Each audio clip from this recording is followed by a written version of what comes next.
Let me tell you something, searching facts about Yoriichi was hard. Why, you ask? Well, maybe because the guy's a freaking distant memory. But don't worry, I gathered the most interesting and amazing facts about the legendary Demon Slayer. And I'm going to reveal a major lie about the show towards the end of the video, so you'll want to stick around. One of the most amazing things about Demon Slayer is that Koyoharu likes to reference real-life phenomena in the show and give it an anime spin. To the eye of a novice otaku, these are a little bit difficult to find, but for a hardcore geek like me, that's not the case. For example, did you know that Yoriichi was a genius and blessed by the gods? Well, duh, of course you knew that. But you probably didn't know that his condition is very similar to real-life geniuses.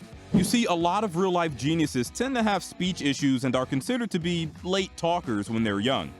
This condition is called Einstein syndrome, and I guess Yoriichi beat Einstein to it by around 500 years. But this is nothing compared to the beating Muzan received from Yoriichi. You probably overlooked it, but there is a weird dynamic between the strongest characters in the show. If you look closely, whenever someone talks about a stronger being than themselves in a fearful way, they refer to him as that man. Just look at this. Koyoharu deliberately inserted that dynamic in order to show us something very special about Yoriichi. Back in chapter 193, we see Tanjiro fighting Muzan with sun breathing. And while Muzan got some PTSD memories in the previous chapters, he tells himself that Tanjiro's efforts are not enough to kill him, and that Yoriichi didn't move like he does, and that he's leagues behind that man. Throughout the manga, Muzan refers to Yoriichi as that man, which shows how scared he is of him. He used the same way everyone else is referring him to describe the guy who almost killed him. Even though Yoriichi didn't have a chance to really finish Muzan for good, Muzan could never imagine the scars Yoriichi would leave on him. I mean, the guy looked like grated cheese after what he did to him. You see, Yoriichi was special, but his sword was even more special. When sheathed, the sword was black as obsidian. But when Yoriichi was about to use it, wowee, let me tell you, you don't want to get near this thing. Not only was the sword bright red, it was so hot that even Muzan couldn't regenerate. For him, it was literally like being cut by the sun itself. Muzan was left with insane scars where his weak points are. But wait, how could a creature like Muzan have scars? Well, Yoriichi's blade burned Muzan on a cellular level, which means the only thing Muzan could do in order to disguise his scars is to put on a new armor of flesh constantly. But the moment he couldn't regenerate properly, like in the last battle when Tamayo injected him with 4 kinds of drugs, the scars reappeared and reminded him once again about the legendary Yoriichi.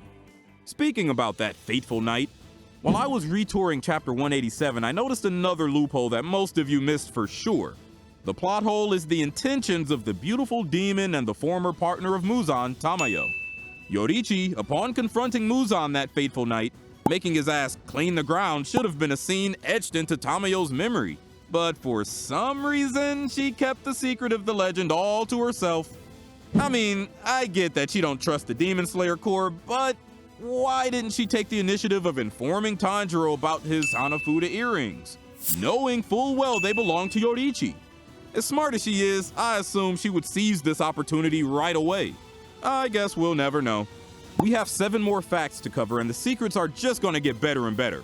So you need to stick around because there's a secret only written in the fan book that even Muzan didn't know about.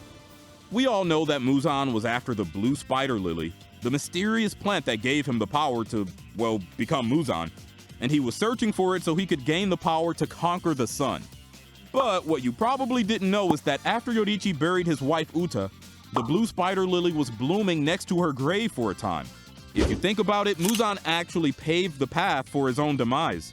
And by doing it, he also got further away from finding what he was looking for literally 1,000 years. Talk about fate. But Uta's involvement in the story doesn't end here. For some time, she actually thought Yoriichi was a messiah. Well, the Buddhist version of a messiah. But this isn't all. When I kept researching the fan book, I found something outstanding. The house Yoriichi and Uta used to live in is the same house the Kamados are living in right now.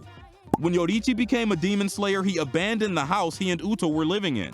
And when Sumiyoshi and Suyako were freshly married, they looked for a house to move in and found Yoriichi's abandoned house.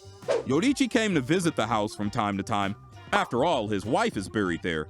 and he saved the couple from a demon. Cutting back to the present, when Rui and Tanjiro fought, Tanjiro was about to die and his life flashed before his eyes.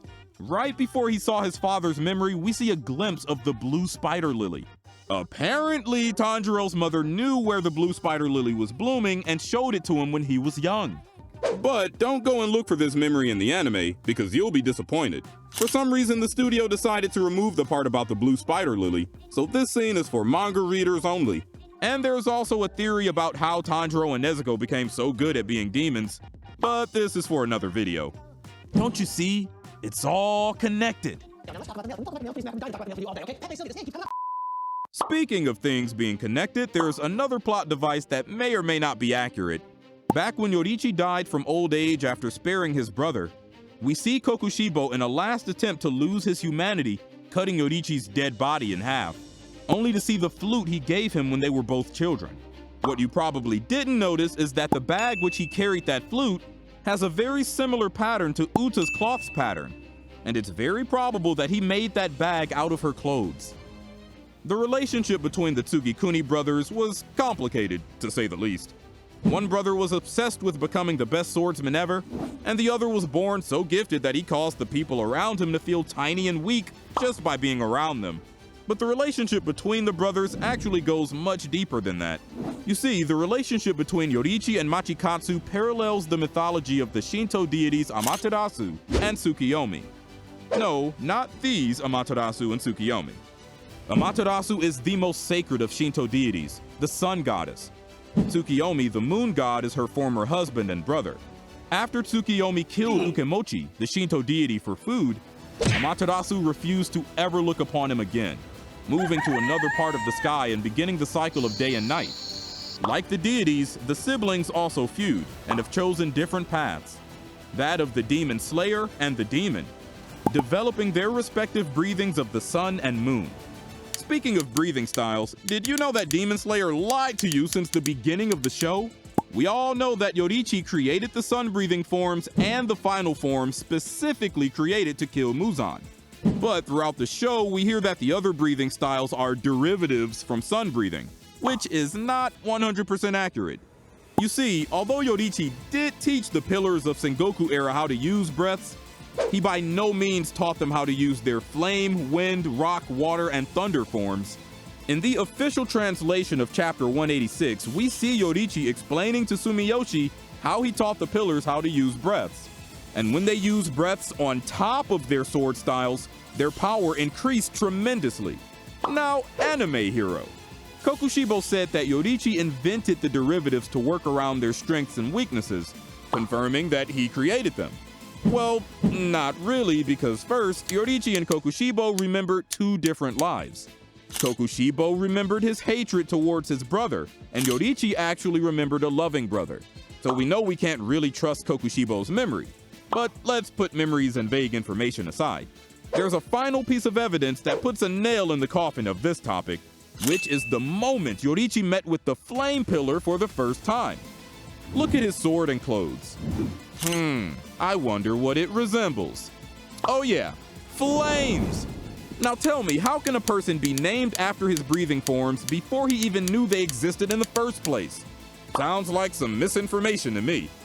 Speaking of misinformation, there's another so-called fact that may or may not be true. When the mark appeared on a Demon Slayer, he will not live past the age of 25. Or this is what we were led to believe. You see, although Kokushibo stated it clearly, we learned that we need to take everything he said with a grain of salt, to say it lightly. First, Yoriichi did publish some kind of information on the marks, as stated by Amane before they decided to do the Hashira training. So you would assume she at least would talk about it in private with Kaguya or something. What's more, beside the memory of Kokushibo as a human, we don't see any other person dying from the mark. Some fans speculated that Gyomei did, but more likely, he had a severed leg and probably bled to death. Now, I'm not saying the mark didn't take a toll on the user's body, which it clearly did, but I believe having the mark does not mean the user will absolutely die when they reach the age of 25. I can already see the comment section becoming a battleground. If you enjoyed the video, please like, subscribe, and share it so more people can like it too. And if you're interested in Yoriichi's full backstory, check out this video here.